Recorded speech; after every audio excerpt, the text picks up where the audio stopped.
هو مش غرور بقى، انتوا بالنسبه لكم قولوا عليه غرور، انما بالنسبه لي ده راجل ما عندوش فكره، ده راجل قليل قوي فنيا، ده راجل مش عارف ان انت ماسك النادي الاهلي اكبر نادي في افريقيا والشرق الاوسط. فدي لازم وقفه من مجلس اداره النادي الاهلي ومحاسبه ويتخصم منه فلوس.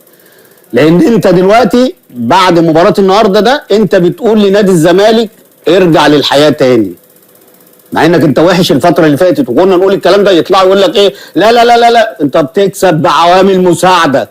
الماتش الاخير بعوامل مساعده، الماتش اللي انت تعادلته بتاع انبي مالكش اي لون ولا اي خطوره ولا ليك اي طعم.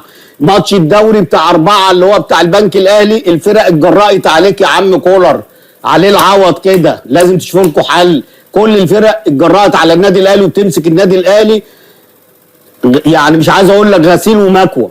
منك لله يا كولر، انت واللعيبه والاداره خليته اللي يسوى واللي ما يسواش واللي ما يسواش يتكلم عليه. انا اعتزل ماشي، لكن هتسالني اسئله توقفني لا.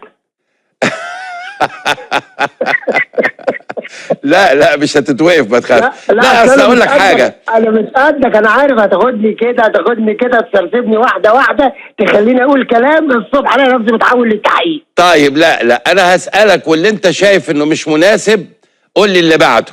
انت رايك ومش رايك، انت سعيت للمباراه، خلي بالك بالكلام، انت سعيت للمباراه عشان تعتزل فيها. قلت له مش هي دي المباراه اللي حكم يسعى عليها يعتزل فيها. انا واخد المباراه عشان انا استحقها. المباراه ترتيبها في الجدول ترتيب مش مؤثر ما بين التاسع والعاشر، انت قلت كده.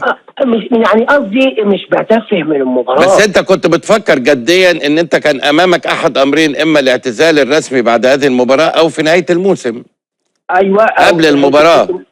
وانا عشان خاطر انت عارف يا كابتن مدحت انا بثق فيك ثقه عمياء. طبعا يا حبيبي، طبعا وده خبر عادي على فكره، ما فيهوش سر يعني.